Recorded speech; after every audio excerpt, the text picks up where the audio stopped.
Se alguém não quiser aparecer, só não abrir essa câmera.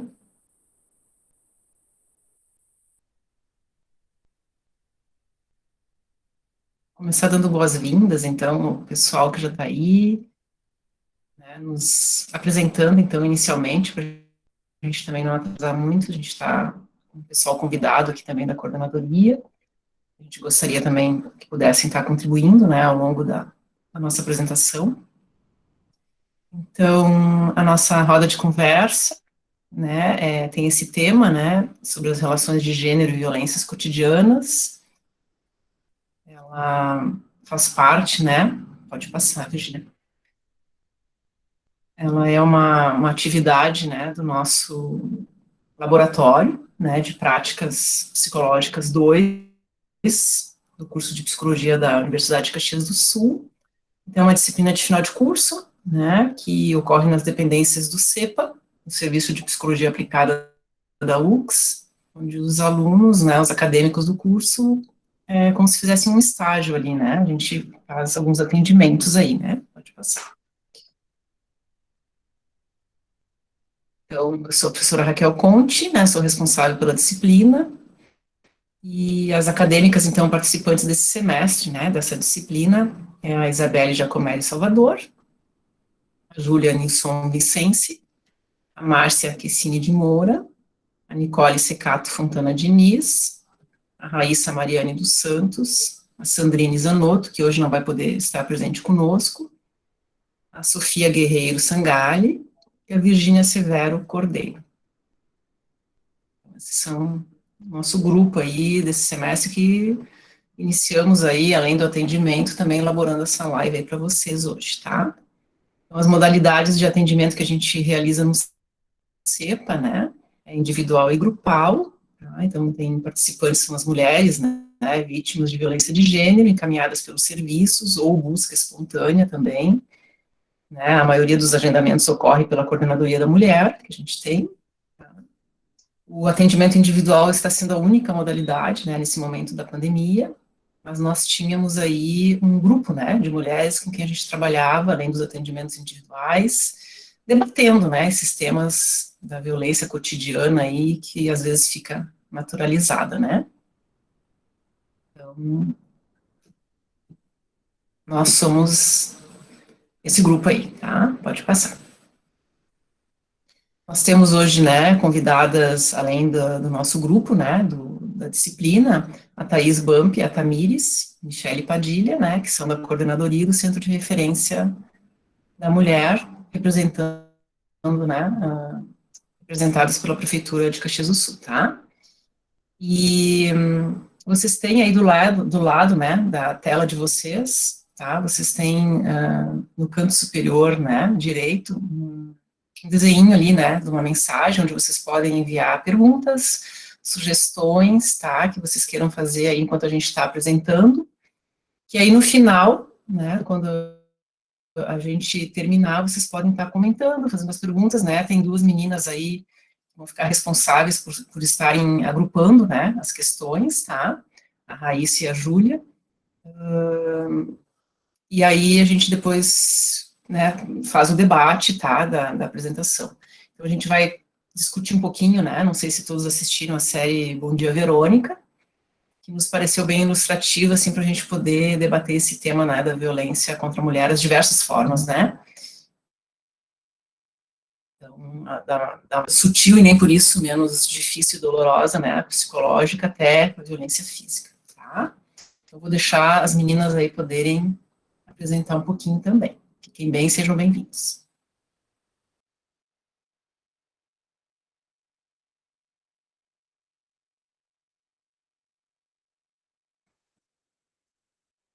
A Júlia, né?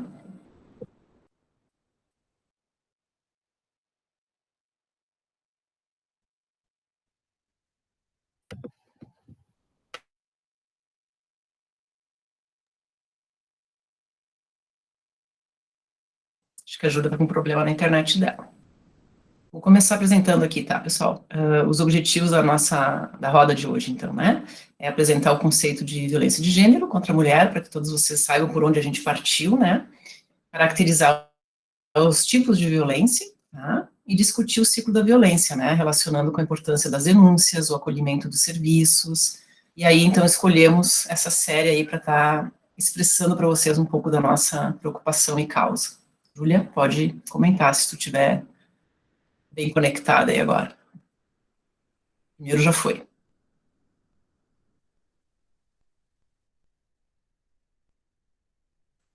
Não? Tá. Então, pode passar. Só para falar um pouquinho, a gente não vai falar de toda a série, para o pessoal ficar um pouco mais tranquilo quanto a spoilers. A gente não vai fazer isso com vocês. A gente vai se conter, né? Nós vamos se conter. A gente é um pouco linguarudo, mas a gente até se contém. Não sei, então, a série, né? Eu vou apresentar um pouquinho. A Júlia não, a Júlia caiu. O roteiro adaptado, né, por Cassói Montes, né, do romance de Andrea Kilmore, pseudônimo, né, de 2016, dirigida por José Henrique Fonseca, lançada em 1º de outubro de 2020, tá, disponível na Netflix, primeira temporada. Então, nossa roda de conversa ela vai tratar de cenas dos 2 primeiros episódios, tá, então nós não vamos falar até o final, vamos deixar vocês curiosos, como as gurias também me deixaram, né, as próprias acadêmicas que me fizeram assistir a série aí para a gente elaborar essa live, e valeu muito a pena, tá? Recomendo.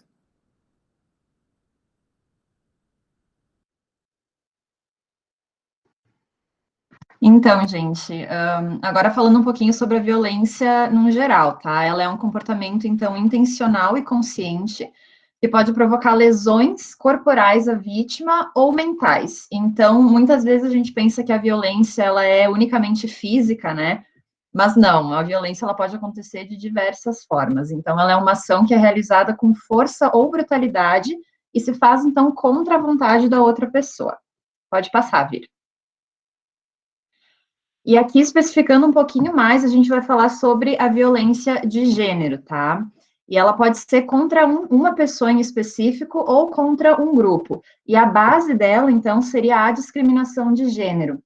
E aqui também ela se trata tanto de violência física quanto sexual ou psicológica. E ela é baseada no gênero ou no sexo. Então, só para diferenciar um pouquinho, né? O sexo sendo as condições biológicas que a pessoa nasce, né? E o gênero mais uma construção, assim, social com atributos femininos ou masculinos que a pessoa se identifica, tá? Então, são essas duas coisas que aborda.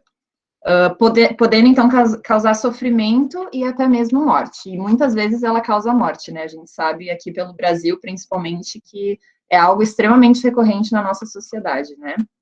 Pode passar, Vir. Bom, e aqui especificando mais ainda, a gente vai falar sobre a violência de gênero contra a mulher, tá? E ela é entendida, então, como um problema de saúde pública pela OMS, e os estudos, então, eles apontam os índices entre 20% a 75% desse tipo de agressão nas diferentes sociedades ao redor do mundo. E eu sei que no Brasil, em 2017, a gente bateu um recorde, né, negativo, de 260 mil agressões em pessoas em razão ao gênero, né, da pessoa, sendo, acho que era 67% ou 64%, não lembro, dessas pessoas mulheres. Então, é algo muito extremo, é algo que a gente vê diariamente, né, na nossa cadeira e também, às vezes, até nos nossos trabalhos, que a gente trabalha com isso também, algumas de nós, né, que é algo que se passa diariamente na vida das mulheres, né, e os índices mostram isso. Então, uma coisa boa é que o Brasil foi o 18º país da América Latina a adotar uma legislação para punir os agressores de mulheres. Então, graças à legislação, a gente tem essa proteção, né? Pode passar, Drica. Agora, então, falando um pouquinho dos tipos de violência, né? A violência física, que eu acho que é a mais pensada quando a gente fala sobre violência contra a mulher, né? E ela é tudo o que vai ofender a integridade física da pessoa, né? Então, tapas, socos, chutes, apertos, empurrões, tudo aquilo que vá, né, contra a pessoa ali fisicamente, né? Ofende a integridade física da mulher ou a saúde corporal dela também. Agora, a violência psicológica, ela é muito comum e é muito agressiva também, muito agressiva mesmo. Então, aqui o dano causado, ele é um dano emocional, gente. Então, tudo que visa prejudicar, assim, a mulher psicologicamente entra aqui. Então, ameaças, privação de liberdade, perseguição, manipulação, humilhação, tudo que vai mexer com o psicológico da pessoa e que causa danos muito, muito pesados, né, que marcam por muito tempo, entra aqui na violência psicológica. Bom, todos esses danos, eles marcam muito, né?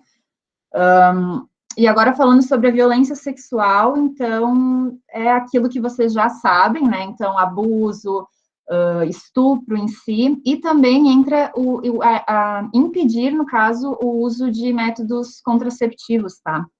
Isso é algo que muitas pessoas acho que não sabem, mas impedir na hora ali do ato sexual, isso é uma forma de violência, tá? Então, fica aí para a gente saber. Pode passar, Vir. Então, boa noite, pessoal. Sobre a violência moral, é um outro tipo de violência além dessas que a Isabelle nos trouxe. A moral diz respeito à moral da pessoa, né? Então, qualquer ofensa, qualquer xingamento, acusação ou difamação dessa pessoa, né, que possa denigrir a imagem dessa pessoa, entra nesse tipo de violência. Às vezes a gente acha que é só a física, né, ou só a sexual, ou agora que se fala um pouco mais sobre a psicológica também, mas tem todas essas outras que estão dentro da violência. Nós temos a violência patrimonial também, que diz respeito ao patrimônio da pessoa, né? Então, furto, venda, doação e aluguel do patrimônio desta pessoa entra também como um tipo de violência. A violência digital, então, agora há um bom tempo, vivemos em um mundo tecnológico e digital, né, online. Existe sim essa proteção, falando do mundo online, né? Então, ela vai acontecer por meio da internet, que vai ser o que, infelizmente, a gente vê bastante ainda, né? Fotos sendo divulgadas sem o consentimento ou autorização da pessoa. Fotos íntimas, ou enfim, o que quer que esteja violando essa pessoa, entra na violência digital. Então, comentários na internet, enfim, tudo isso entra aqui. Vir, pode passar. Então, sobre os nossos resultados e discussão, aqui é onde a gente vai trazer para vocês um pouco sobre a série, tá? Aqui que a gente liga as duas coisas, né? A teoria com a série. Então, a primeira categoria que a gente escolheu, né, para falar foi a culpabilização da mulher e as relações com a cultura. Nessa série, nesse episódio aqui, nessa cena, essa mulher que vocês estão vendo procura a delegacia. É importante frisar aqui que não é uma delegacia da mulher, né? Não é uma delegacia especializada, mas ela procura a ajuda porque ela foi... Aqui não dá para ver muito bem, mas a boca dela tá toda machucada e ela foi violentada, né? Por um homem que ela conheceu num aplicativo, tá? De relacionamento. Então, quando ela chega ali, eles fazem um interrogatório para saber o que aconteceu. E a nossa ideia aqui é trazer justamente como essa culpa cai sempre na mulher, né? Aqui a delegada pergunta, né, quanto que ela tinha bebido quando ela saiu com esse cara, porque esse machucado na boca, enfim, foi tudo esse homem, né, que fez esse agressor. Então, a delegada pergunta quanto que ela tinha bebido, se era um hábito ela sair com esses homens que ela conhece na internet. Além dessa cena, tem uma outra fala onde ela pergunta sobre a roupa, né? Ah, tu não tava com um batom vermelho, uma saia, um decote alto. Então, como isso também cai em cima da mulher, né? A culpa disso. Sendo que ela foi agredida, né? Ela estava nesse aplicativo de relacionamento, como o homem estava lá também, né? Então, como isso sempre acaba caindo e como as próprias mulheres, às vezes, acabam se culpabilizando também. No discurso de aonde eu errei, eu não deveria ter feito isso, eu não deveria ter procurado determinado site, enfim. Claro que a gente sabe que sites e aplicativos de relacionamento não são 100% seguros, mas nem por isso as mulheres devem ser agredidas lá, né? Então, a gente quer mostrar aqui como isso acaba caindo sempre na mulher e até fazer um alerta assim para que a gente consiga refletir sobre isso e parar com esse tipo de discurso, né? De, ai, mas que roupa tu tava usando? Tu não tava bêbada? Não importa se a pessoa tava bêbada e a roupa que ela tava usando, né? É o corpo dela, a vida dela, ela não merece ser agredida, né? E violentada. Pode passar, Bia.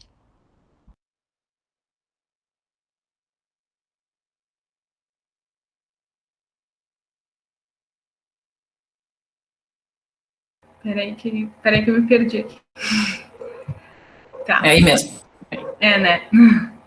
Então, continuando sobre essa questão da culpabilização da mulher e as relações com a cultura, nessa cena, o marido da Janete, né, e a Janete estão jantando, e aí então ele tá mal-humorado, né, e aí ela acaba tentando servir ele e acaba derrubando um pouco de comida na roupa dele. Nessa situação, ele fica irritado e ela, na hora, prontamente, com medo da reação dele, tenta limpar, enfim, ele afasta ela. E começa a jogar na cara dela que a comida não tá boa, né? Enfim, se tu quer fazer comida, faz bem. Se na vida tu quer fazer algo bem, né? Algo tu tem que fazer bem. Então, se tu quer fazer comida, faça bem. Se tu quer fazer filhos, faça bem. E se tu quer sujar alguém, faça bem. E aí ele começa a sujar a própria roupa.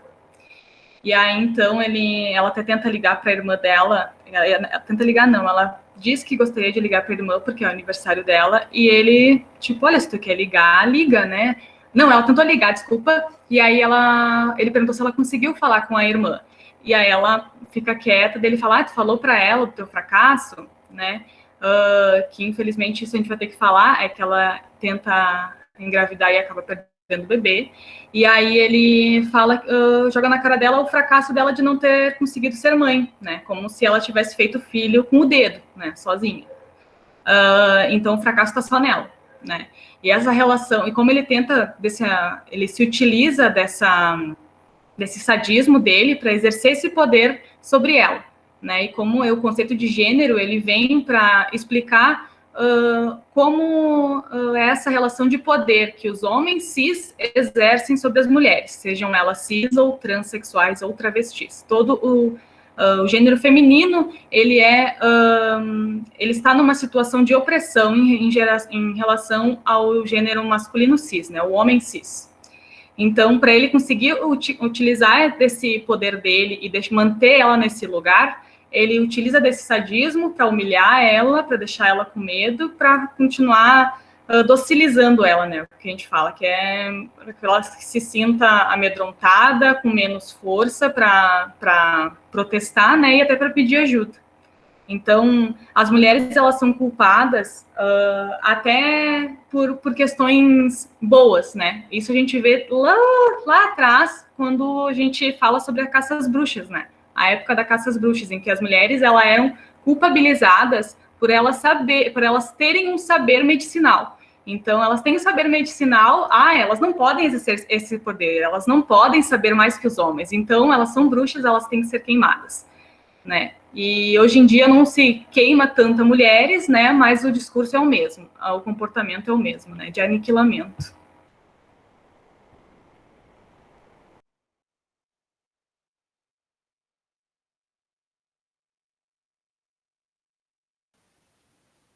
Boa noite, gente. Então, nessa segunda categoria, a gente tem o que seria o ciclo de violência. É um conjunto de cenas, tá? Que elas vêm em sequência e vem na sequência daquilo que a Virgínia estava comentando pra gente, assim, dessa tensão desse marido que nesse jantar se suja e culpabiliza essa mulher e coloca nela essa culpa de eu tô sentindo essa raiva e eu tô reagindo desse modo porque tu me fez sentir assim, porque tu me gerou essa irritação. E aí a gente vê em sequência a cena 1, que a gente traz como cena de tensão, em que esse marido, ele coloca essa mulher numa situação de não poder escolher o que ela quer fazer, então ele obriga ela a ir até uma rodoviária, onde ela manipula, digamos assim, essa jovem, que seria então vítima de uma violência que depois ele vem a cometer na cena 2. essa mulher, né, a Janete, ela não consegue dizer não ao marido, ela não consegue se impor, porque ela está sob essa relação de tensão e de ameaça constante. E aí vem também uma questão que a gente poderia pensar, que a Janete, essa não é a primeira vez em que ela faz isso, em que ela é posta nessa situação, né? É uma situação que ela é cíclica. Então, ela é posta nessa situação não sendo a primeira vez, ela sabe o que vai acontecer, ela teme por essa jovem, mas ela se sente sem poder de dizer, não, eu não vou fazer isso, não, eu não vou colocar uma outra pessoa numa situação de violência, e ela se sente culpada por essa mulher, por esse homem estar colocando ela nessa situação de culpa mesmo. Tu me fez ficar irritado durante a janta, então agora a gente vai sair à noite e eu vou fazer aquilo que eu sempre faço com outras mulheres. E aí vem a cena 2, né, que a gente coloca como agressão, onde ela é obrigada a ficar vendada e ela assiste a violência que ele faz com essa jovem mulher. E ela não pode fazer nada, porque ela fica presa, sentada, enfim, numa cadeira, mas assistindo a todo esse ato de violência. E aí a gente poderia pensar numa violência psicológica, né, para cima da Janete, que ela está ali se sentindo extremamente culpada, ameaçada, amedrontada e sem poder fazer nada. E aí vem a cena 3, que a gente coloca como lua de mel, que é um momento em que, na manhã seguinte, tudo isso ocorreu numa noite, aí na manhã seguinte esse marido chega no quarto com o café da manhã pronto. E aí ele leva esse café da manhã até a cama para Janete, né? Ela, assim, nitidamente confusa, não está entendendo muito bem, afinal de contas, a noite anterior ele tinha sido super violento, e agora ele vem me trazer um café da manhã, e ele sorri, e ele chama de meu amor. Não faria sentido, mas para ele faz sentido, porque esse é o modo dele de tentar reconciliar, assim, ele sabe o que ele causou nessa mulher, ele sabe que ela está amedrontada, e aí ele busca mostrar para ela, não, mas eu tenho o meu lado positivo, o meu lado amável, então olha aqui o café da manhã que eu te preparei. E aí eles têm uma conversa, assim, rápida na cama, e ela pede para ele se ele deixou essa moça viva. E ele diz para ela, com uma falsa promessa, que ele teria liberado essa moça depois da violência. E é mais um modo dele de manipular a Janete, como se ele estivesse dizendo para ela, não, fica tranquila, porque tá tudo certo o que eu fiz. Pode passar, Virgínia. E aí, puxando bem para a parte teórica, a gente traz da Cartilha da Mulher de 2020 essa imagem, que é para ilustrar para vocês o ciclo da violência, tá? O ciclo da violência, se vocês tiverem curiosidade, também dá para jogar no Google. Aparece, se eu não me engano, um dos primeiros sites ali é o Instituto Maria da Penha, e aí tem bem explicadinho, fase por fase, com exemplos também, bem didático. Mas trazendo um pouco para vocês, então, das 3 cenas, né, anteriores para esse ciclo da violência, que a gente vê em 3 momentos diferentes, é um ciclo, porque é algo que se repete constantemente, tá? Então, não é primeiro a tensão, depois a violência, depois a lua de mel, acabou. Não, é uma coisa que ela vai acontecendo.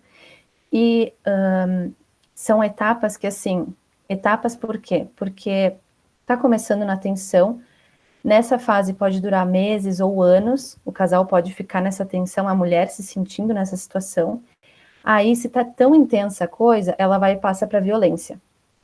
E aí, todas as violências que as outras meninas já trouxeram antes, né? Desde psicológica, física, sexual, vai evoluindo. E aí tem a questão da lua de mel, né? Que esse agressor vem e tenta realmente mostrar um arrependimento, assim, uma reconciliação. Mas, então, vamos lá que eu vou explicar a fase 1, que seria da tensão mesmo. Essa parte da tensão, em que é caracterizada mais por humilhações, provocações, insultos desse agressor, é um momento em que ele se sente, ele se mostra tenso, irritado por coisas que seriam insignificantes. A gente vê na cena da Virginia ali na mesa, em que acaba respingando uma coisa da roupa na blusa, na camisa dele, e aquilo deixa ele muito incomodado. Ali é um momento que gera uma tensão, e a mulher se sente no lugar de tentar acalmar esse agressor, né? De tentar não fazer nada que possa provocar ainda mais ele. E aí ela se sente triste, angustiada, ansiosa, muito medo. Aí vem as ameaças também, né? Que a gente vê muitos casos em que esse homem, ele ameaça do tipo, ai, não vai ligar para tua irmã, porque senão vou fazer tal coisa. Não faz isso que eu não quero que tu faça, porque olha como eu sou violento. Aí ele vai lá e violenta uma outra mulher e ela assiste. Então, como é que ela vai contra esse homem que é capaz de fazer o que ele está mostrando para ela que ele é capaz, né? E aí passa para a segunda fase da violência, e a mulher, ela se sente paralisada, ela não consegue ter reação diante daquilo que ela está sofrendo, tem muita tensão psicológica, é muito comum ter perda de peso, insônia, ansiedade, ela sente muito medo, ela se sente sozinha, geralmente ela já está numa situação mais solitária mesmo, e ela tem vergonha daquela situação, porque ela não consegue sair daquilo, e esse homem lembra ela de que ela não consegue fazer nada diferente, de que ela é inútil, incapaz, enfim. E aí passa para a fase 3, que é a fase em que essa mulher ela já está muito mal, ela já sofreu várias violências, e aí esse agressor vem e diz, não, mas eu te amo, me desculpa. Às vezes não pede desculpa, mas compra uma coisa que ela gosta no mercado, vai numa loja com ela, ele se mostra amável, faz um café da manhã, faz algo que sabe que pode agradar ela. E aí ela se sente confusa, com promessas de que não, talvez melhore, talvez agora ele, enfim, né, isso não volte a acontecer. E aí fica aquele ideal de não, podemos continuar com a família, no caso quando tem filhos também, essa pressão de manter o relacionamento, né, recai tudo sobre a mulher. Acho que seria isso. Prof, eu só queria fazer um comentário, tá? Sim. Referente a isso mesmo que a Sofia estava falando, que muitas vezes as pessoas têm aquele comentário de, ai, por que que ela não deixa ele, né? Ela tá sofrendo tanto, então por que que ela simplesmente não deixa? E culpam a mulher, né, obviamente. Mas só para frisar que o relacionamento abusivo, ele não é inteiramente ruim. Existem muitas partes boas dentro de um relacionamento abusivo, que nem essa fase da lua de mel, né? Então, tem essa questão boa, assim como o relacionamento abusivo, ele não começa de uma forma ruim, né? Ele começa com presentes, com carinho, com esse mimetismo, né, que a gente chama do homem sendo tudo aquilo que a mulher gostaria que ele fosse, para daí depois acontecer esse adestramento, e daí depois acontecer todas essas coisas ruins, e é justamente esse ciclo, né? Então, por isso que muitas mulheres não deixam os homens que são abusadores, né? Não só para fazer esse comentário.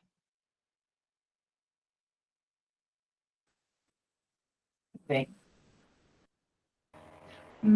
Bom, então agora falando sobre a importância da informação, né, da disseminação da informação, dos serviços e a escuta qualificada.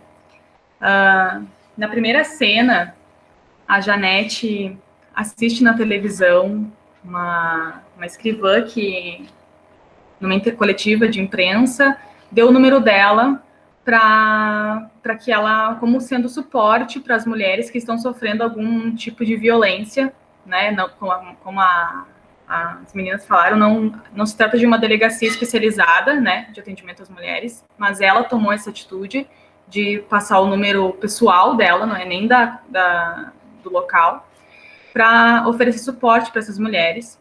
E a Janete estava fazendo as palavras cruzadas, e para que o marido não descobrisse, ela escreveu ali o número da pessoa entre as palavras cruzadas. A Janete, os homens, né, que são abusivos e cometem esse tipo de crime, de comportamento contra as mulheres, eles tentam de um tudo para tentar tirar toda a assistência que a mulher possa ter, né? E começa assim com a família. né? Quando ele impede que ela fale com a família, às vezes pode até não dizer não, nem se ele não disse, não chegou a dizer não, que não ligue, né? Mas ele ameaça com o olhar ou com essa desaprovação, né?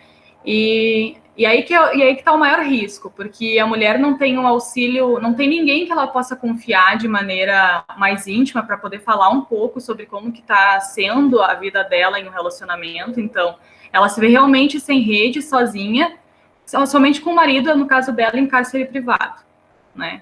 Então, ela consegue, com essa disseminação de informação que a escrivã faz via televisão, né, que ela conseguiu assistir, ela tenta ligar para ela, né, para pedir ajuda. Então, ela vai em busca desse serviço, né? E as mulheres, elas têm direitos e deveres, assim como qualquer pessoa civil, mas a sociedade, ela faz questão de frisar os deveres da mulher, né? Como a Isabela estava falando, por que ela não fez isso, mas ela tem esse serviço, por que não busca, né? Mas também não olham para os deveres também que os homens têm que fazer, como respeitar, não cometer crime, assim como qualquer outra pessoa, mas não se olha para isso, né, por questões óbvias, né, de patriarcado, de questões de misoginia, né, enfim, e ódio à mulher.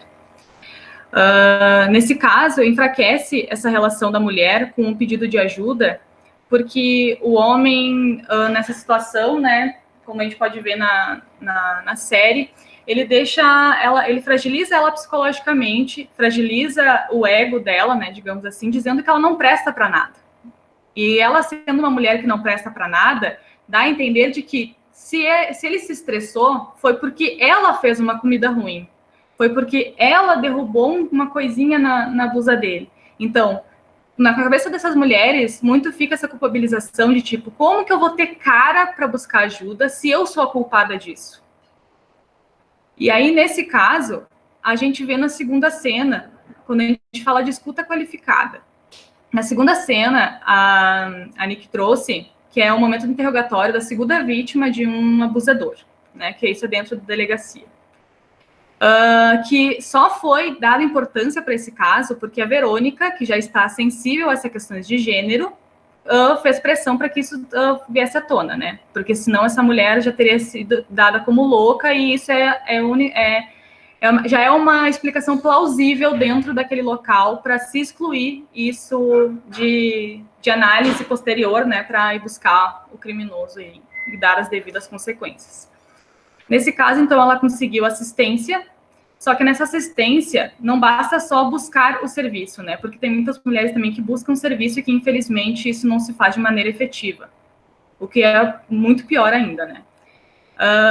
Porque a gente vende essa questão do serviço como sendo algo muito bom, e, de fato, é muito bom e protege as mulheres com medidas protetivas, enfim, que depois as meninas, a coordenadoria, enfim, vão conseguir falar melhor.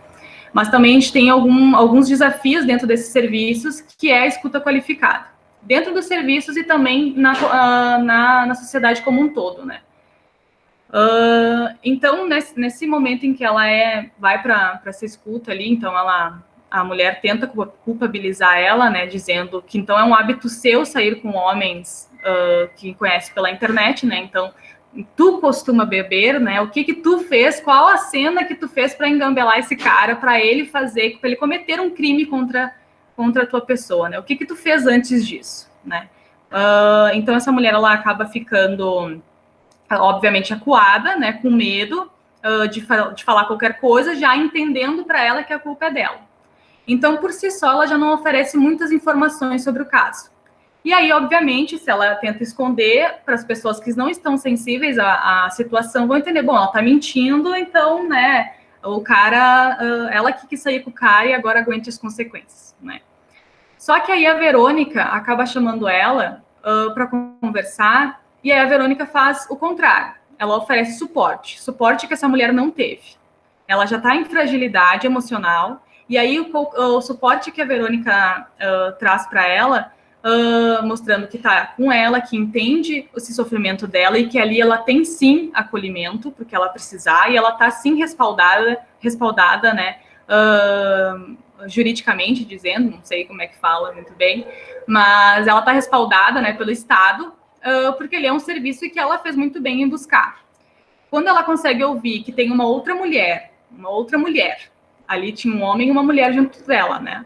Ela consegue ouvir que uma outra mulher estende a mão para ela, literalmente, e elas duas dão as mãos, e ela diz, bom, tu tem acolhimento aqui, ela consegue dar mais detalhes de como que aconteceu o crime. E aí ajuda nas investigações para que esse cara consiga ser pego, né? Então, até que ponto, como que tem que ser essa escuta qualificada, como que essas mulheres precisam ser acolhidas, é por isso que é tão necessário um local especializado para atendimento de mulheres, para que essa escuta ela seja focal e ela seja efetiva e que entenda a demanda dessa mulher, que ela não é culpada do crime que cometeram contra ela, né? Ao contrário do que o social se empenha em perpetuar. Muito bem, Virginia. Então, né, pessoal, a gente está comentando aqui, né, sobre todas essas forças, né, os dispositivos aí sociais, né, da cultura, que nos colocam papéis, funções, né, determinados por gênero, o que fazer, o que não fazer, né, como se comportar, e todos os ideais também subjetivos, né, da gente, assim, que a gente cria, né, na nossa cabeça de vontade, de desejos, né. Então, atrelar aí o subjetivo e o social é complicado, né, porque às vezes a gente fica cego sem perceber, né, e as mulheres se tornam culpadas também por terem estado em algum momento apaixonadas, né. Então, é papel do serviço poder ajudar elas também a perceberem isso, né, o que que é uma ilusão, o que que está ainda no imaginário, né, uma construção de uma relação e o que que na realidade se tem. É como as gurias também apresentaram aí os aspectos bons e maus, né, como todo mundo tem, e numa relação também, só que a gente tem que pesar, né, até quanto vale, né, e até quanto a gente está se submetendo, né, ou até mesmo, como a Virginia colocou, a questão de que a mulher é marcada por não poder desejar, né, durante toda uma boa décadas aí de anos, né, então quando a mulher marca o desejo dela, não, isso eu não quero, isso eu não faço, né, ela passa a ser ela a culpada, né. Então, nós temos aí uma rede de serviços, né, em Caxias, que se empenha aí a gente tentar desnaturalizar isso, né, essa violência, e temos aí a Tamires e a Thaís para nos falar um pouquinho também dessa nossa rede de apoio aí, que trabalhando junto a gente consegue mais, né, somos mais fortes. Então, vamos ouvir um pouquinho elas também, que estão aí prestigiando a gente, né, e deixar vocês apresentarem a rede. Bom, boa noite a todas e todos, porque eu vi que temos um rapaz aqui conosco também, ou mais de um, eu não consigo ver todo mundo na tela ao mesmo tempo. Quero agradecer a Raquel pelo convite, mais uma vez, né, pela parceria aí com o nosso serviço no município, e agradecer a todos que estão aqui conosco, então, parabenizar pelo trabalho de vocês, eu acho que foi bem interessante a metodologia escolhida sobre debater uma série, né, e toda essa questão da didática que é envolvida quando a gente juntos podemos assistir um conteúdo mais palatável, digamos assim, né, que são séries da Netflix, que todo mundo adora assistir série, e em cima disso a gente faz uma reflexão a respeito da nossa vida cotidiana e da vida das pessoas que a gente atende. A série, eu assisti só os 3 primeiros episódios, confesso que eu não conseguia ainda assistir tudo, não tive tempo suficiente, mas eu percebo que a série traz um caso bem específico de uma violência muito extrema, né? Com certeza não é algo tão cotidiano o cerne da questão do que ele faz com as diversas mulheres que ele agride. Claro que isso existe, acontece, né? Apesar de eu entender que é um pouquinho mais exceção do que o comum, que é aquela violência que ele faz em casa com a esposa, né? Aquilo que ele faz em casa com a esposa, as cenas que vocês selecionaram são, assim, muito comuns. E quando a gente atende mulheres, a gente percebe o quanto é comum. Especialmente essa culpabilização da vítima, né? Então, ela, por não conseguir gerar um filho, ela é culpabilizada a todo momento. as tarefas domésticas, ele julga que não estão sendo feitas a contento, e isso ele também culpabiliza ela.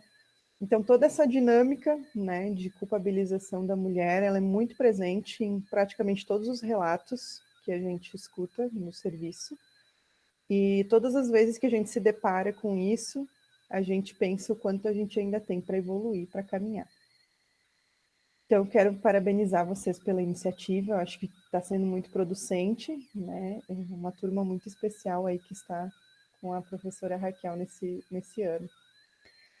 Sobre a rede de proteção à mulher especificamente, ela foi formalizada através de um protocolo de intenções, que é um documento jurídico, né, que formalizou o desejo de várias entidades de Caxias do Sul, desde 2008, a participarem de uma articulação maior de entidades e órgãos que atendem essas mulheres.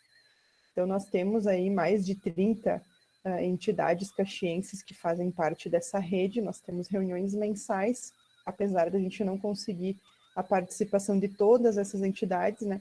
Mas a gente tem reuniões mensais em que participam, geralmente a gente tem uma participação de 15 a 20 representantes, o que é um número interessante, então são quase 20 serviços que atendem as mulheres todos os meses se reunindo para debater as melhorias que são necessárias no serviço. Então, nós temos a Coordenadoria da Mulher, que está sob minha titularidade atualmente, temos o Centro de Referência da Mulher, representado aqui pela Thaís, temos a Casa de Apoio Viva Raquel, que faz o abrigamento das mulheres em situação de violência, temos o Conselho Municipal do Direito das Mulheres, a Guarda, os Conselhos Tutelares, as Casas de Passagem, Secretaria da Saúde, Delegacia de Atendimento à Mulher, Delegacia Geral de Pronto Atendimento, Brigada Militar pela Patrulha Maria da Penha, Ministério Público, Juizado da Violência Doméstica e diversos outros, inclusive o CEPA da UX. Então, neste protocolo de intenções, nós temos formalizado, né, no papel, assinado por todo mundo, esta vontade que as entidades têm de coadunar esforços para que os atendimentos em Caxias do Sul, em geral, melhorem. Então, a gente sabe que as mulheres que sofrem violência, elas podem chegar até esses serviços de diferentes portas, né? A gente fala que a rede é uma casa, um monte de portinha. E não importa por onde ela entre, o importante é que ela chegue. Então, muitas vezes a mulher chega pela DEAN, que é a Delegacia de Atendimento à Mulher, muitas vezes ela chega por um relato de uma colega de uma UBS, que atendeu aquela mulher e percebeu que ela estava com algum machucado e fez um comunicado para nós. Muitas vezes ela chega através de colegas que sabem do caso, mas ainda está naquela fase de estar meio omisso, porque a pessoa está com vergonha, porque não quer denunciar. E muitas vezes ela chega também através do centro de referência, que é o CRM aqui de Caxias do Sul.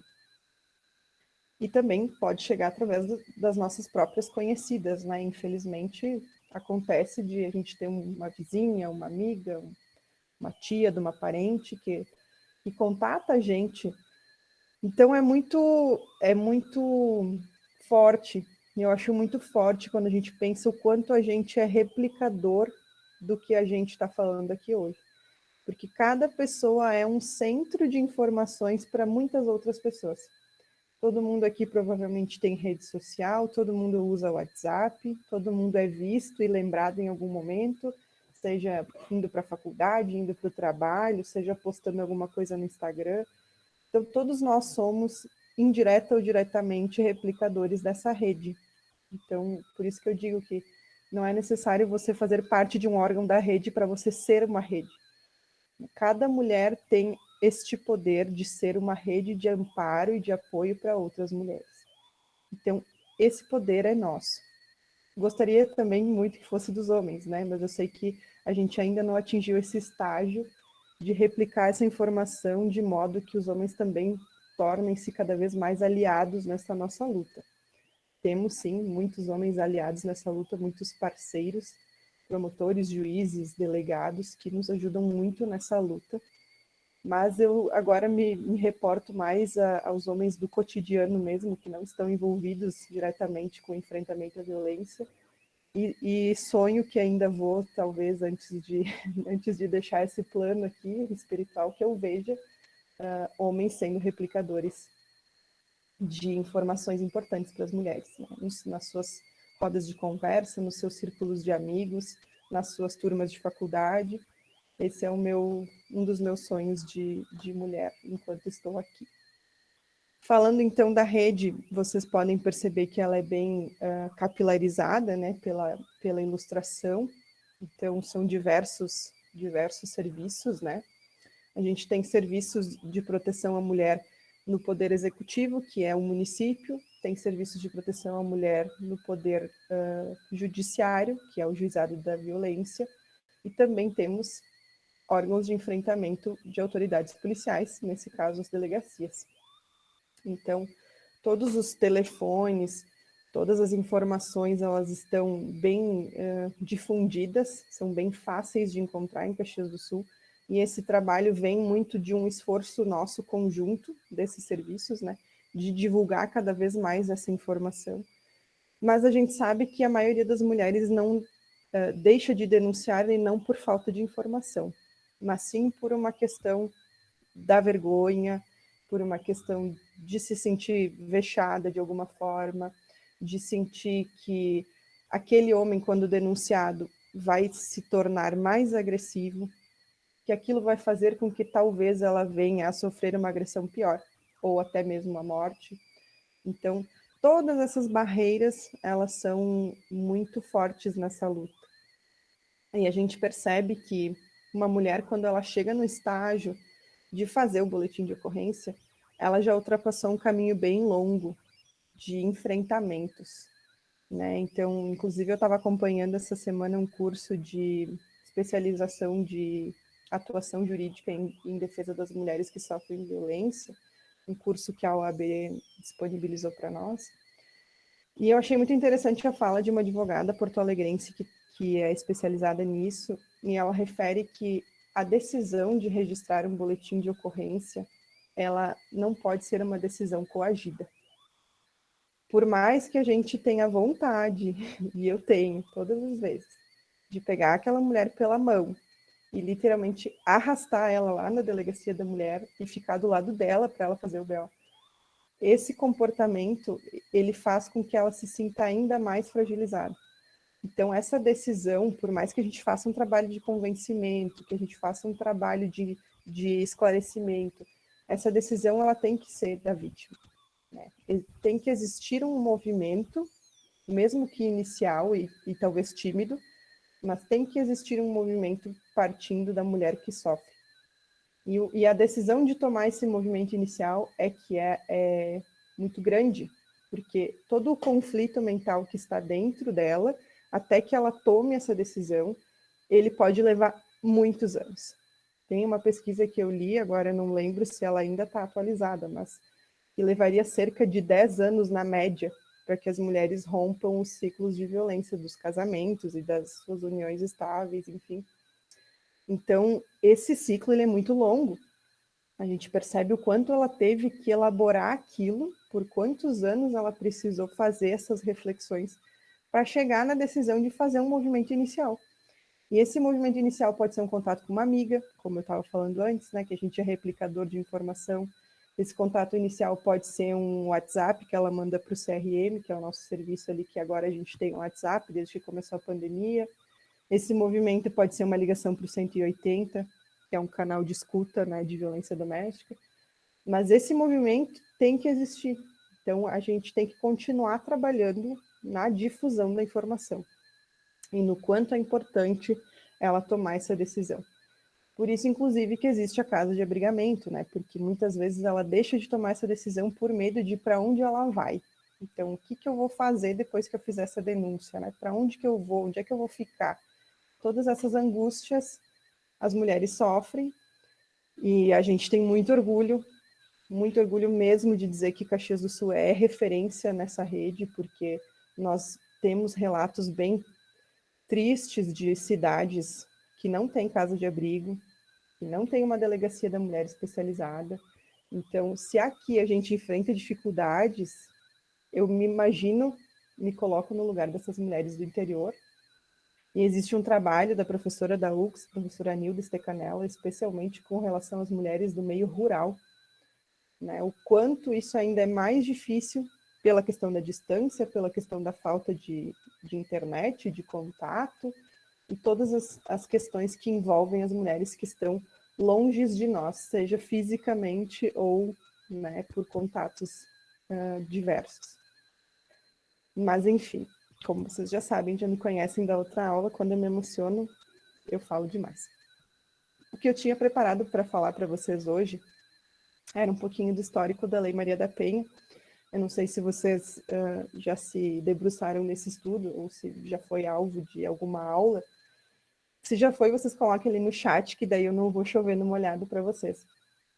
Mas é interessante a gente perceber esse movimento do quanto as coisas realmente demoram para acontecer, e a gente percebe que a legislação, Lei Maria da Penha no Brasil, ela não nasceu porque o Brasil achou bonito que tem a lei de proteção às mulheres, né? Então, foi toda uma pressão internacional, inclusive de órgãos de fiscalização internacionais, que fizeram com que o caso da Maria da Penha culminasse em uma condenação ao Brasil.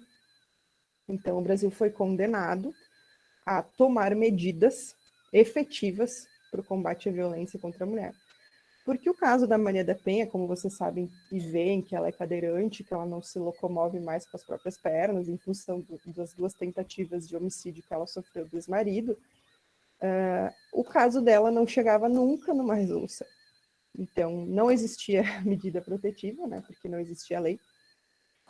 Ela lutou por anos para ver uma condenação pelo seu ex-marido, e por muito tempo isso não aconteceu. E ela fez um movimento político muito interessante, e por isso que eu sempre digo que eu amo política, mas odeio politicagem, e tem uma diferença bem grande entre os dois.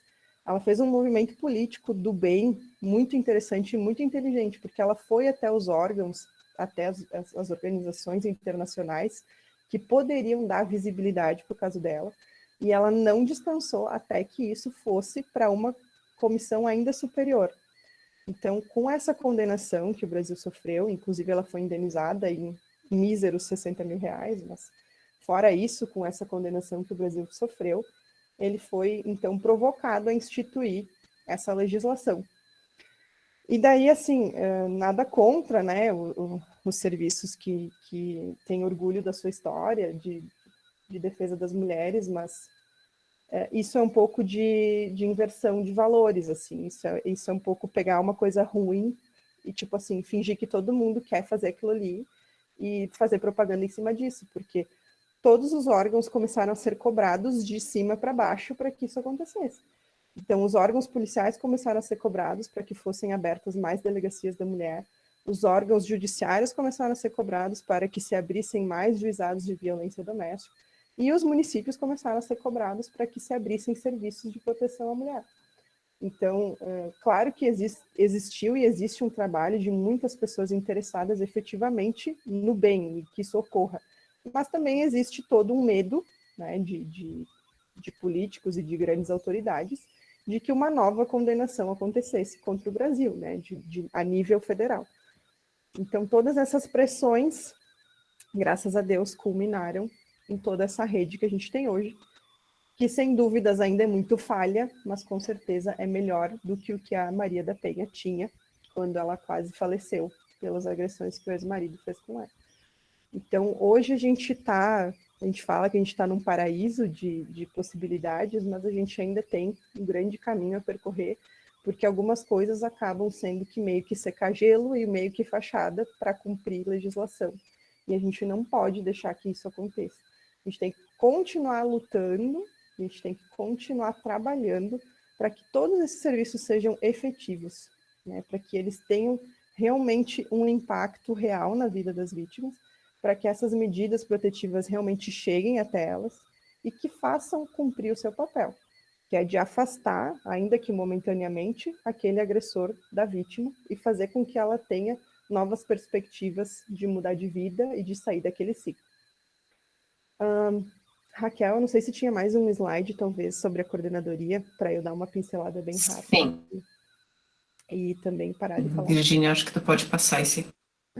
Esse depois daí a gente volta para a Thaís, que ela vai falar do CRM na pandemia.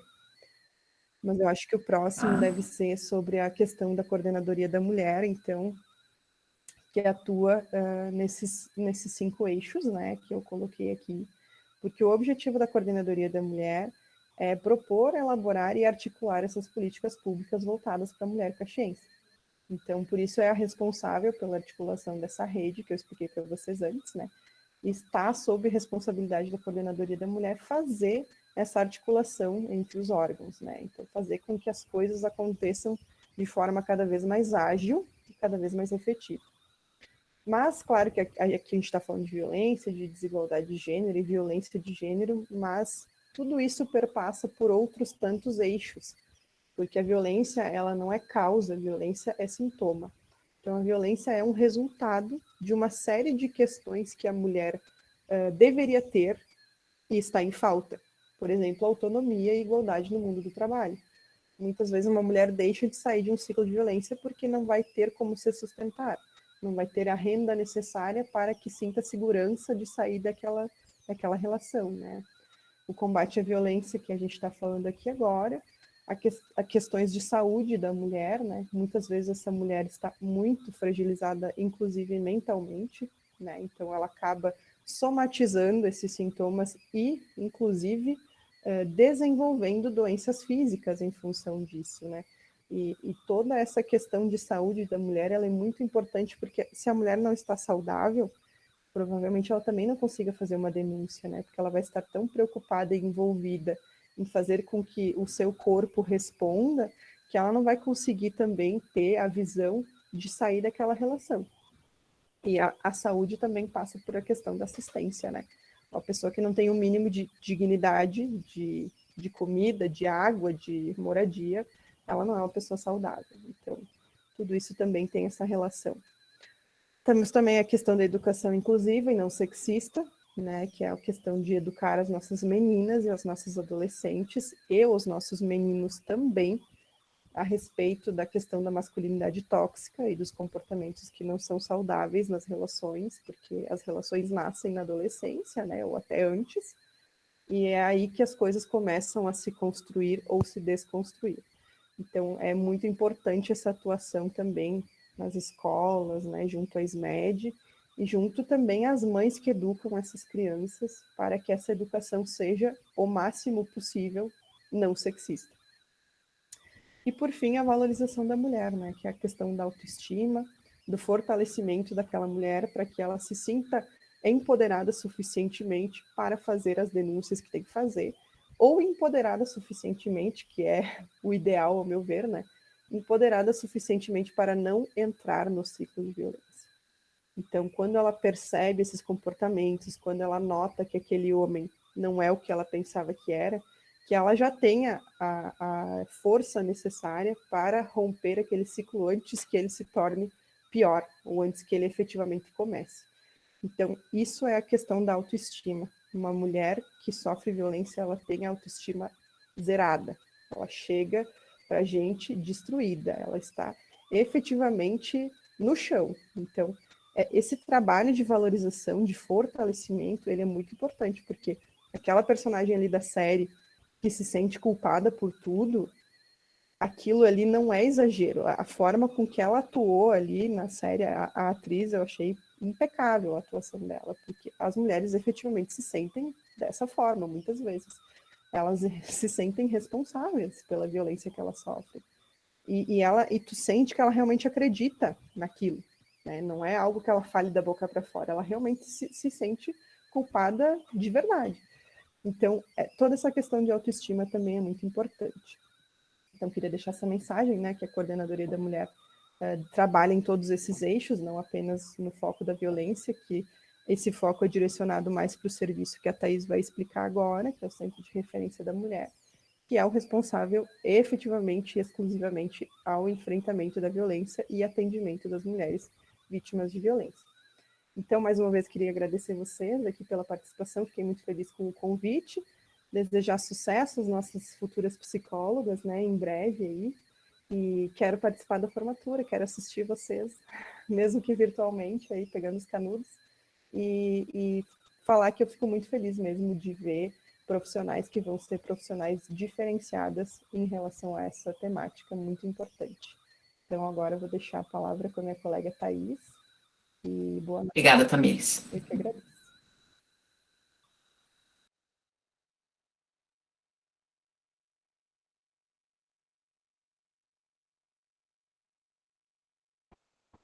Teu microfone está fechado.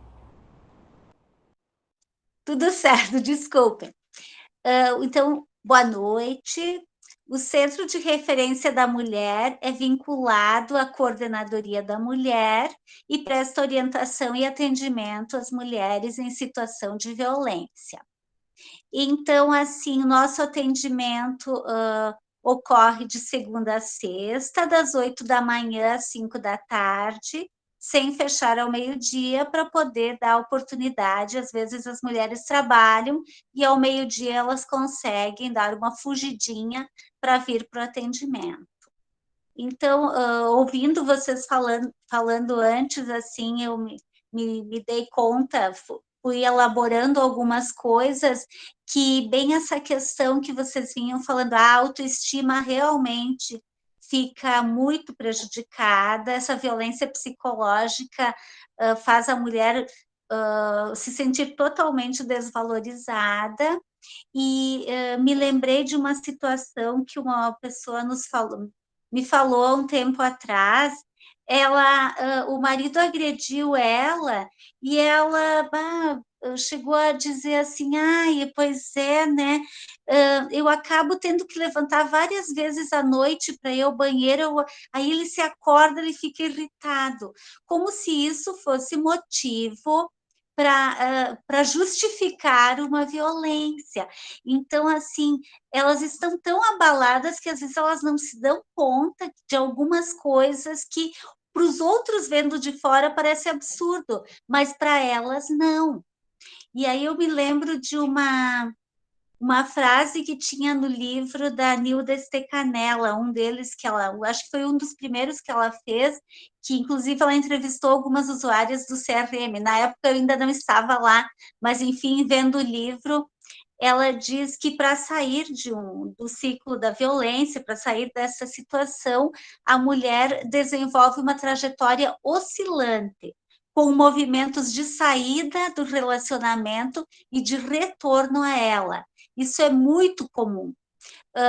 É muito difícil elas conseguirem, demora até elas conseguirem ter coragem de romper, elas até tentam, mas aí existe toda essa perseguição, existem insistências, promessas, e como alguém comentou antes mesmo, assim, recai sobre a mulher, inclusive, a responsabilidade de manter o casamento. Então, assim, vamos dar mais uma chance, ou é o pai dos meus filhos, não quero os meus filhos serem criados sem pai. Tem cobranças religiosas, sociais, enfim, o quanto às vezes isso se torna um peso para a mulher. E é importante elas saberem que, enfim, nós lá no centro tem equipe de psicólogas, assistentes sociais, estamos lá para acolhê-las, sem julgamento, independente da situação, porque às vezes acontece delas virem pela 10ª vez com a mesma chance, com a mesma queixa, e vários dos encaminhamentos que foram feitos, elas não seguiram, elas não conseguiram por N motivos. E é importante elas saberem, bom, se elas tiverem que voltar 10 vezes, nós vamos estar lá para acolhê-las, sem julgamento, e vamos novamente tentar construir junto com ela um plano, enfim. É importante deixar claro que a pessoa pode nos procurar de forma espontânea ou pode ser através de encaminhamentos da rede de proteção. Ela não precisa necessariamente registrar boletim de ocorrência, isso também é importante ficar claro, porque algumas têm medo de procurar o serviço por achar que vão ser meio que ou pressionadas, ou vai ser necessário registrar, e elas têm medo. nós damos as orientações e a decisão é dela, como a Tamires falou antes, né? E durante o período de pandemia, nós continuamos com o atendimento, os casos mais graves presenciais e alguns que a gente conseguia orientar por telefone. Atualmente voltamos a atender, desde a semana passada, estávamos atendendo, obviamente, mas com equipe reduzida. A partir da semana passada, voltamos para o atendimento com 100% da equipe, e a demanda tem sido grande, enfim, existe sempre muita demanda, e o abrigo, a Casa de Apoio Viva Raquel, que é para onde vão as mulheres em situação de violência quando existe risco de morte, neste momento está lotada. Hoje, inclusive, foi mais uma família, enfim, uma mulher com 5 filhos, além das outras todas que estavam lá, enfim, então, tem tido bastante procura, né?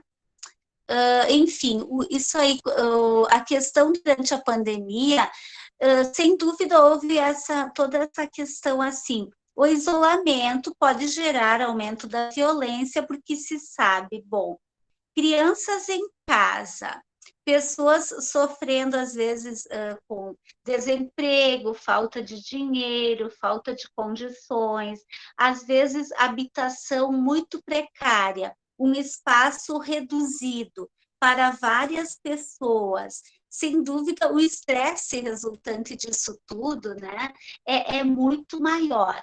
Então, tudo isso, enfim, esse folder que está ali na tela, que é algumas informações básicas durante a pandemia, os telefones de emergência, enfim, eu coloquei, inclusive, no chat o nosso celular, que é mais um canal para as pessoas se comunicarem.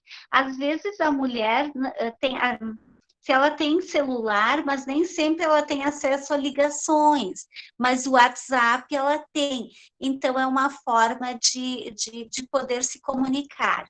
E importante salientar que o nosso telefone celular não é plantão, ele é atendido durante o nosso horário de funcionamento, que é das 8 às 17 horas. Mas quando a pessoa acessa, vem uma gravação, vem uma mensagem automática já informando isso e informando que, em caso de urgência, ela pode ligar para a polícia no 190 e, enfim, os canais adequados para cada situação. Daí, se ela acessar de noite, vem essa mensagem e no dia seguinte nós fazemos contato para ver o que ela precisa, enfim. Então, toda essa questão, importante ter em conta que realmente a mulher é um momento extremamente delicado, ela precisa ser acolhida, ela precisa saber que existe saída, por mais difícil que seja, que os serviços estão ali para esse acolhimento. Então, a Casa de Apoio Viva, quando a mulher chega para nós, é feita a primeira entrevista, o preenchimento da nossa ficha de avaliação, enfim, é feita uma avaliação do risco, e a partir desse risco é traçado com ela o plano de segmento para essa situação. Casos mais graves é reagendado com uma maior brevidade, casos de menor gravidade é feito um monitoramento por telefone, dali a um tempo, e casos extremos de gravidade é indicado, enfim, é orientado ir para o abrigo, para a Casa de Apoio Viva Raquel. É óbvio que a decisão é dela, né? São dadas as alternativas e ela que decide. Então, o CRM, além da busca espontânea, dos encaminhamentos pela rede, nós fazemos busca ativa através de uma lista que a Delegacia da Mulher nos envia mensalmente. Nos envia o nome e o telefone da mulher, nós ligamos para ela, para uma forma de monitoramento. Perguntamos como está a situação e convidamos ela para vir para o nosso serviço. Recebemos lista da Secretaria da Saúde, também SINAM, que é a notificação compulsória de agravos, e quando isto ocorre com mulheres, quando existe suspeita ou confirmação que é uma situação de violência, nós ligamos para ela convidando para vir para o serviço.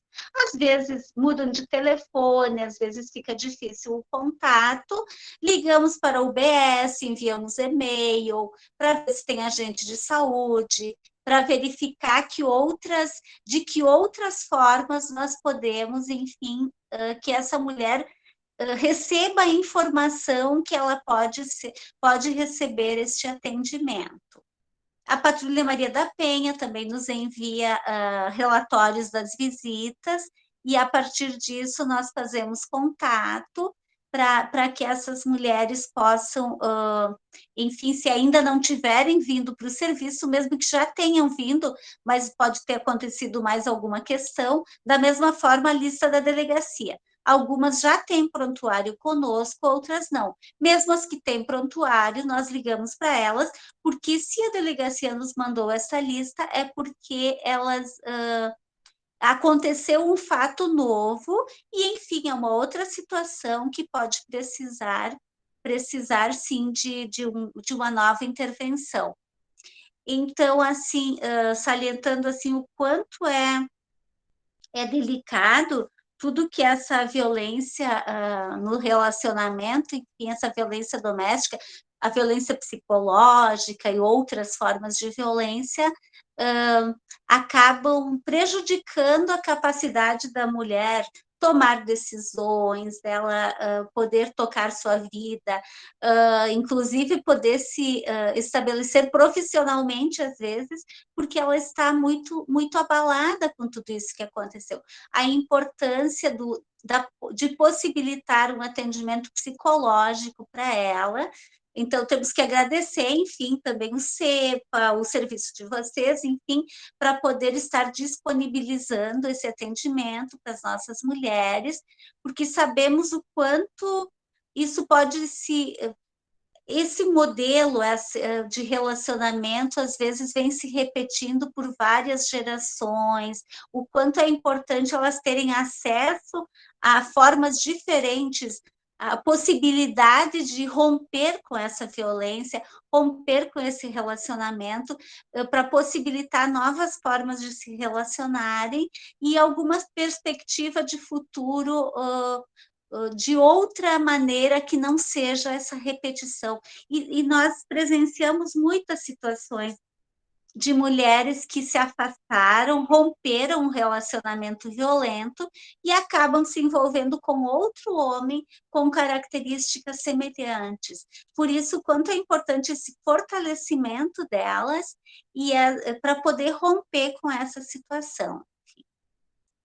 Acho que é mais ou menos isso. Vocês têm perguntas? Não sei se esqueci de alguma coisa, enfim, qualquer coisa podem comentar. Não sei se no chat tem alguma coisa. Ainda não, Thaís. A gente só vai terminar com os aplicativos, para o pessoal saber também que tem aplicativos, né, que eles podem baixar. Certo. Te agradeço aí por enquanto. A gente tem vários aplicativos, assim, que, né, as pessoas podem baixar e estarem, né, se ocupando, digamos, né, para conhecê-los, porque eles, na verdade, ajudam, né, as mulheres a fazer denúncias, tem algumas orientações, essas que a gente está passando também, né, em termos do tipo de violência, tem alguns números, né, mais gerais, que elas podem ligar, né, e aí não é tão específico de Caxias, por isso que a gente tenta priorizar mostrando a rede, né, porque é mais efetivo, né, a gente pedir ajuda para quem está próximo da gente, né, na nossa cidade. Então, esses aplicativos são mais gerais, né, Thaís, assim, que elas podem estar buscando, mas são bem interessantes, assim, eles também desmistificam, né, muitas questões aí que elas podem ficar em dúvidas, orientações, tá? Então, fica aí algumas sugestões para vocês, para quem quiser conhecer. Foi uma aluna do laboratório do outro semestre ainda que tinha elaborado aí esse slide. Temos do Penhas também, né, que é da Maria da Penha. Sim. E é isso, tá? Então agora a gente abre para as perguntas, debate, não sei se vocês assistiram, o pessoal que está assistindo, né, se assistiu a série Bom Dia, Verônica, né, tenho cuidado porque eu sempre falo boa noite, né, o Bom Dia, Verônica, e a gente tentou, né, na verdade, então, recortar aí uma cena de série para não ficar nada pessoal, né, pessoal, até porque para a gente apresentar situações com seres humanos a gente precisa ter autorização, né, das mulheres, e não era o caso aqui, então a gente tentou utilizar mais essas cenas da série para mostrar justamente esse impacto aí, né, do cotidiano, como a Tamires falou, às vezes não precisa pegar um psicopata em série, né, mas é aquela violência ali do todo dia, né, da culpabilização que vai denegrindo e a mulher vai se sentindo muito oprimida, diminuída, quem não tem informação muitas vezes, né, não consegue discernir, não consegue entender que está caindo, né, numa relação viciante, porque ela é muito parecida com uma relação de dependência, né, química, né, quem tem, né, então, essa codependência que fica um do outro, né, então é bem interessante da gente poder, como a Tamires falou, né, a gente poder replicar essas informações, porque cada um de nós, né, pode estar dando possibilidade, pode estar oferecendo possibilidades para essas mulheres saberem onde buscar ajuda, desmistificar, né, essa naturalização da violência, né. Sim, Raquel, agora te ouvindo, eu lembrei de uma questão que hoje à tarde uma policial falou conosco, que ela é inclusive coordenadora da Patrulha Maria da Penha, e ela foi atender uma denúncia ela estava numa outra função hoje, ela foi atender uma denúncia de cárcere privado. E lá chegando, enfim, a mulher, claro, por medo que o agressor estava lá, ele tem histórico de crimes já, enfim, é ex-presidiário, ela não confirmou totalmente, mas assim, ela falou com a policial, parece que eu fico drogada, eu não consigo ficar longe dele. Então, assim, isso descreve muito, muito claramente isso. Exato. Que coisa, né? É. É que essa alimentação, né, essa retroalimentação, né, de um parceiro com o outro, né, um precisa utilizar o outro para sugar, né, aquela atenção, né, aquela pessoa, geralmente, né, então a mulher, por toda essa questão dos papéis e funções aí, né, socialmente herdados, né, que herdamos, a gente acaba sendo a queridinha, a que ouve, a que entende, né, e quando a gente vê, estamos aí, né, envolvidos numa relação de maltrato, né, de dominação, e não podemos desejar, né, não podemos reclamar, né, porque se a gente usar a nossa voz para sair desse lugar, a gente acaba sendo, né, de alguma forma punido. Então, é importante pensar. Então, a mulher fica dependendo, né, dessa figura para se sentir válida, né, reconhecida, né, o homem precisa se nutrir dessa mulher enfraquecida, né, tendo atenção, tendo conforto, né, a segurança que ele precisa, e assim, né, ficamos nessa relação viciada. Então, por isso o ciclo aí que a gente também mostrou, Sim. né, que é difícil romper, né, Thaís? Difícil. Pois é, quanto é complicado isso. É um ciclo mesmo, né? Ciclo é esse. E o restante aí, pessoal, que estão assistindo a nossa live, querem fazer algum comentário, alguma pergunta? Gostaram, não gostaram? Já assistiram a série? Ficaram com vontade de assistir? A gente nem deu o spoiler final, né? A Virginia prometeu que nós não íamos dar. Nós não vamos falar demais, né?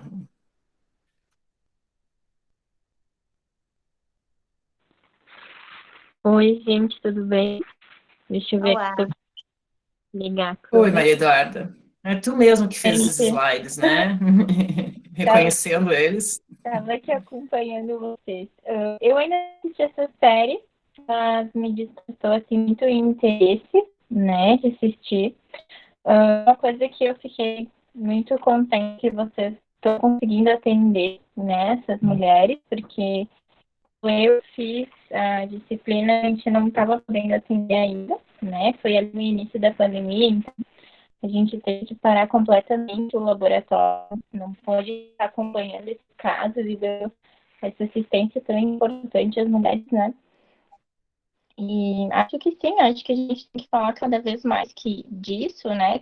Trazer isso cada vez mais à tona para tentar, de algum jeito, dar um suporte, ajuda para esse público que precisa tanto, né?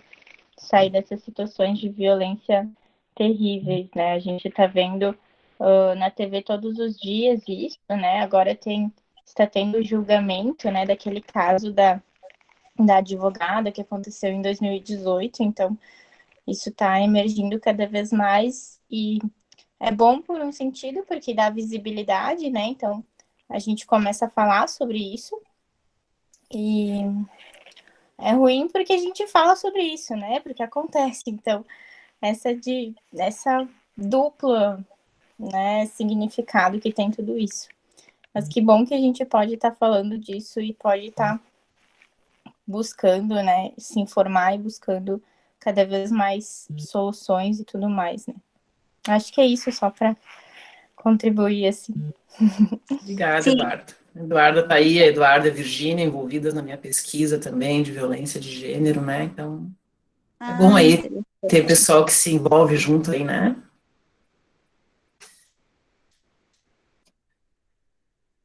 Quem mais? Os homens aí na nossa live, né? Querem fazer algum comentário, querem nos ajudar aí. É muito importante a Essa colaboração dos homens. força coletiva. Precisamos, né? Que os homens coloquem esse assunto na roda. Nós vamos ter uma live de masculinidade, né? Tóxica também, que nós vamos falar sobre isso. Sobre como é difícil também para os homens, né? Não poderem expressar muitas vezes os sentimentos, afetos, né? Porque são rotulados, estigmatizados. Mas aí nós vamos pensar aí ainda deixar um desejo só, né? Para as pessoas fazerem a próxima live para falarmos sobre isso, né? Muito a gente tem que romper interessante. com os padrões de gênero, né, masculino e feminino, né, então, ambos os lados aí sofrem, né. Pois é, os homens também, tem até aquele filme Silêncio dos Homens, no qual aborda bem, quer dizer, um documentário, mas bem isso, é como se eles não fossem autorizados a demonstrar emoções. Isso para eles também é sofrido. Exatamente. Desculpa, prof. Estudar gênero implica estudar homens e mulheres, né? Não é porque a gente tem que estudar o polo oprimido e o polo opressor, né? Que o opressor também é oprimido, né? Então, se ele oprime é porque foi isso que ele aprendeu, né? É isso que ele aprende. Exatamente. Isso aí. Bem isso.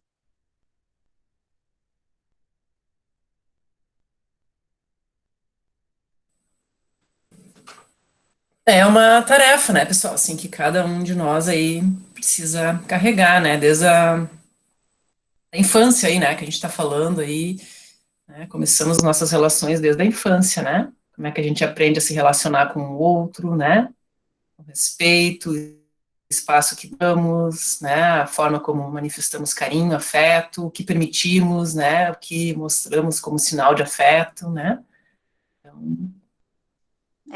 se trabalharmos desde a infância, melhor, né. Daí a importância da prevenção, o quanto é importante desde o início poder, enfim, se pais e mães pudessem, se soubessem, às vezes, o quanto certas atitudes impactam, e, enfim, e o quanto é importante a gente saber, mais uma questão assim, a culpabilização da mulher vem também, às vezes, em comentários, mas que se os homens são assim, quem educa os homens? Espera aí. As mães são as principais, mas não são as únicas, né? Tem o homem, mesmo que o casal não esteja junto, mas tem a sociedade, tem os parentes, sabe-se que, tipo assim, sabe-se de historinhas do tipo, na escola a criança molhou a roupa, só tinha uma roupa rosa, mas o pai foi buscar na escola, viu o menino com roupa rosa e brigou. Mas então se ele molhou a roupa, era melhor ficar sem roupa do que pôr uma roupa rosa, ele vai ser menos, vai destruir a masculinidade dele por usar uma roupinha rosa e por aí vai. São questões, assim, muito arraigadas. É verdade. E é um trabalho de base, eu penso, né? Não, eu acho que a gente já está mais careca de saber de que não basta ter uma lei, né? Algo que rege todos esses comportamentos, porque se isso funcionasse, bom, a gente já estava no paraíso, né? Mas acho que quando trago o trabalho de base, é bem esses objetivos, né, da coordenadoria dos serviços, né, de rede, que é também atuar em escolas, por exemplo, que é a segundo momento de socialização das crianças, né, que é sair de casa para a escola, né, e é onde eles mais aprendem, é onde eles estão no auge do seu processo de aprendizagem ali, né, de socialização, e como que esses comportamentos são perpetuados dentro da escola também, né. E às vezes, às vezes não, é mais efetivo esse trabalho de base do que a gente depois tem que estar remediando, né. É como enxugar gelo, às vezes. Nestes 2 últimos anos, ficou bastante prejudicada essa questão com a pandemia, obviamente. A Coordenadoria da Mulher tinha um projeto chamado Dona de Mim, que era vinculado ao RS Seguro, enfim, e o centro de referência as técnicas do centro de referência, nós íamos nas escolas, íamos passar praticamente todas as escolas, podendo falar. Um dos encontros era para crianças ou adolescentes, para os maiorzinhos principalmente, e um dos encontros era com os professores. Estava sendo muito produtivo, mas aí veio a pandemia, enfim, e tudo isso, enfim, nem aulas presenciais teve mais, quem dirá esse tipo de atividade. Mas é algo, assim, realmente muito importante. Inclusive, se não me engano, a Procuradoria Especial da Mulher da Câmara de Vereadores também estava desenvolvendo um trabalho nas escolas, mas agora, claro, enfim, tudo isso, tivemos que dar um tempo em tudo isso, né? Nossa, muito bom isso. Importante, né? E quando tem modelos assim de atuação, o restante dos municípios, cidades, estados, eles às vezes pegam como exemplo e para replicar em outros locais também, né? Espero que seja a realidade de outros locais ser referência em atendimento também, né? Não só aqui. Mas que bom que aqui a gente tem, pelo menos, né? Sim. E o mais importante, né, é isso, né, que cada serviço possa estar fazendo na prevenção, na promoção, ou até mesmo, né, na recuperação, enfim, mas poder abrir esse debate para reflexão, né, porque as mulheres também, quando nos procuram, lá da coordenadoria, né, Thaís, elas também já fazem essa reflexão, assim, até da educação, né, que elas estão fazendo com os filhos, né, então elas já tentam fazer muita coisa diferente, né.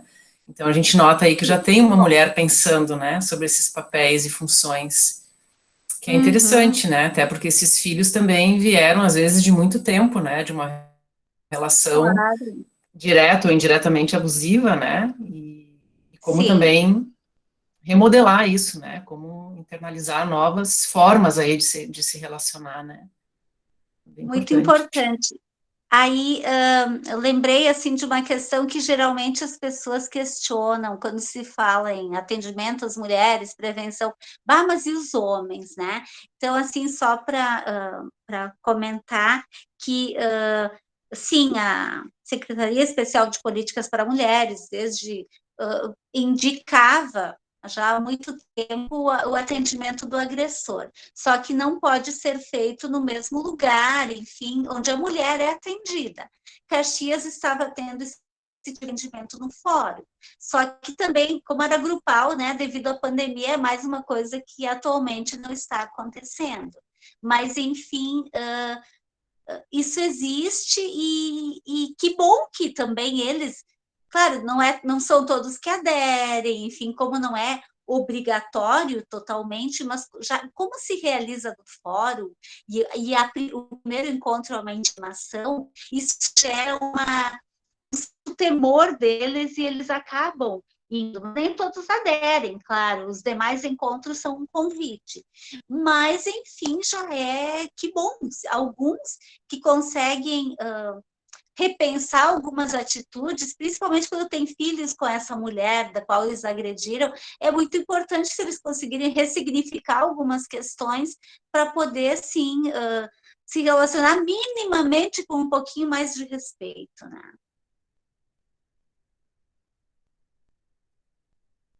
Eu estava vendo os números do projeto Hora, né, que é esse projeto que tu fala, Thaís. Em alguns meses foram mais de 340 homens atendidos, né, porque eles vão de livre e espontânea vontade até um certo ponto, né, que tem intimação, mas eles também não são obrigados, né, pelo que eu vi no projeto, e mesmo não sendo obrigados, 340 foram atendidos, né, dentro daquele período, né, e o índice de assertividade, digamos assim, do serviço, o índice de como é que se diz, de que ele voltou a agredir, eu esqueci o nome da palavra. Isso. Reincidência. Reincidência, isso. Isso. Reincidência é de 1%, um pouquinho mais de 1%. Então, como é importante a prevenção também e acolher não somente as mulheres, mas esses homens, porque eles são os agentes da violência, né? Então... Sim. É uma questão que, se não me engano, existe em relação a isso, importantíssimo todo esse trabalho, mas parece que os que não aderem, se eles cometerem novas violências, eles não são chamados novamente.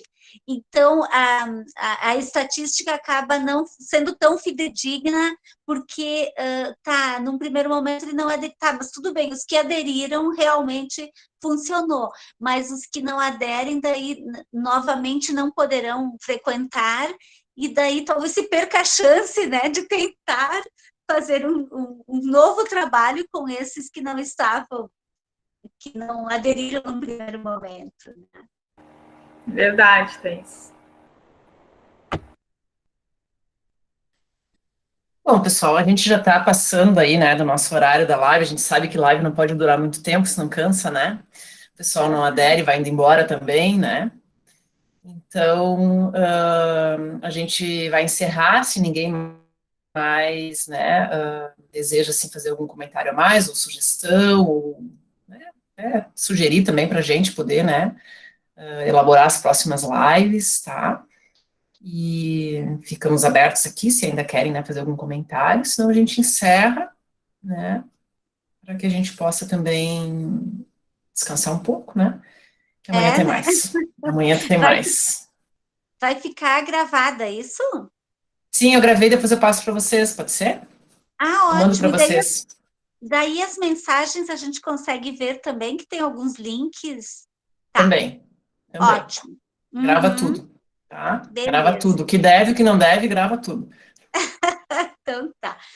Muito obrigada. Muito obrigada. Convite. Obrigada a nós, né, Thaís, que veio nos prestigiar aqui, colaborar. Muito obrigada, sempre são bem-vindas. Igualmente. Vamos conversar na próxima. Na próxima a gente avisa vocês. Maria Eduarda, querida, obrigada que tu veio também. Né? Os demais também agradecemos a participação, tá? Não esqueçam de fazer a inscriçãozinha ali de vocês, né? Quem não fez pela UX, tá? Para a gente fazer o certificado e encaminhar. E contamos com vocês, então, na nossa próxima live aí, né? Que vai ser dia...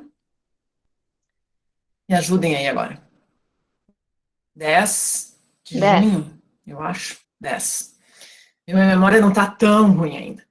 Então, dia 10 de junho, né, nós faremos a nossa segunda live, né, com o tema mais da violência doméstica, né, aí com as crianças também, adolescentes, né, e a nossa última vai ser sobre as masculinidades tóxicas, né. Então, vamos elaborar ainda o material, mas os temas já estão mais ou menos definidos na nossa cabeça aí, tá? Então, são todos convidados para participar de novo, tá? Uma boa noite, fiquem bem. Igualmente. Até a próxima, tá? Obrigada, gurias. Até amanhã. Boa noite. Tchau, tchau. Até amanhã. Boa noite. Tchau, tchau.